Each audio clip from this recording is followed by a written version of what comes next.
maiiwasan. Muli, sa inyong harapan, isang binibining nagmula sa Kostal na Paaralan ng Pinamasagan National High School, binibining Camille E. Kulaway ang ngalan. Nais kong sa inyong magtanghal, puso ng puso ako'y pakinggan. Ang aking tula ay may pamagat na liyak ng pagdadamayan.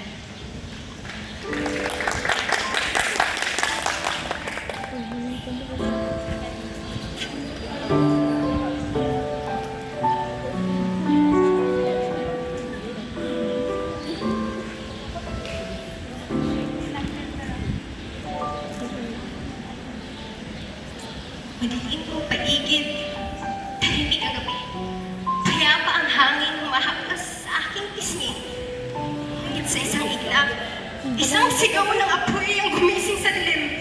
Isang trahedyang hindi kong inaasahan. Ang aming tahanan, nilamon ng apoy na naglalagablab. Isang bagal ang ngunit apoy ay biglang lumiyak. Nagmamadali akong umagon, ngunit ang aking bawat hakbang ay parang mabigat na tanikala. Usok, itim, makapal, pumupuno sa aming tahanan, sumasakit sa aking paghinga. Sinubukan kong lumaban, sinubukan kong supuin ng apoy, ngunit di na pa mas lalo lang itong lumakas. Tila bago dumito sa bawat haligi ng aming tahanan. At naroon siya, ang aking pinakapamahal na lola, nakaupo sa kanyang gulang na selya, mahina, lang kakayahang tumakas mag-isa. Gusto ko siyang naligtas. Gusto ko siyang buhatin palabas, ngunit nanginginig ang aking kamay, pumipiglas ang aking damdamin. Isang tanong lang ang nasa isip ko. Paano kung hindi ko siya mailabas? Sa takot at kaba, lumabas ako, tumingin ng saklolo. Tulong! Tulong! Nasusunog ang aming bahay. Nandiyan po ang lola ko, hindi ko siya kayang ilabas. Sa gitna ng dilim at nag-alagablang na apoy, isang lalaki hindi ko kilala ang lumapit. Hindi siya nag-atubili, hindi siya nagdalawang isip. Walang pag-aalinlangan, walang takot sa kanyang mata. Pumasok siya sa nagliliyab na tahanan para sa isang matandang hindi naman kakilala. At ang muli siyang lumabas, bitbit ang aking lola sa kanyang mga bisig. Wala akong ibang nasambit, kundi salamat. At habang kami nanginginig sa labas, ang aming mga kapitbahay ay hindi nagatubili. Mga balding may tubig, kanilang pinagpapasahan, mga kamay nilang nanginginig sa kaba, ngunit hindi nagpatinag sa pagsagim ng aming tahanan.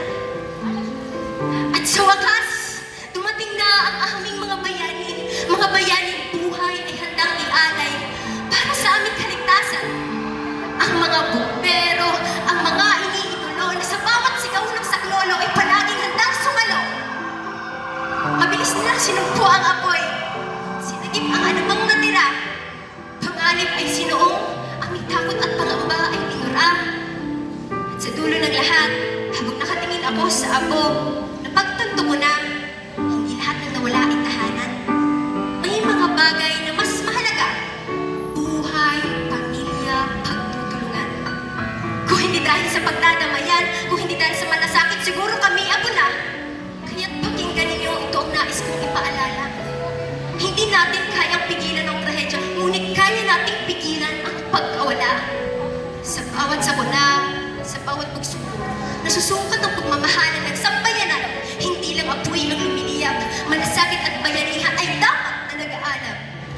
At sa pagtutulungan at pagdadamayan, sunog ay maiiwasan. Maraming salamat.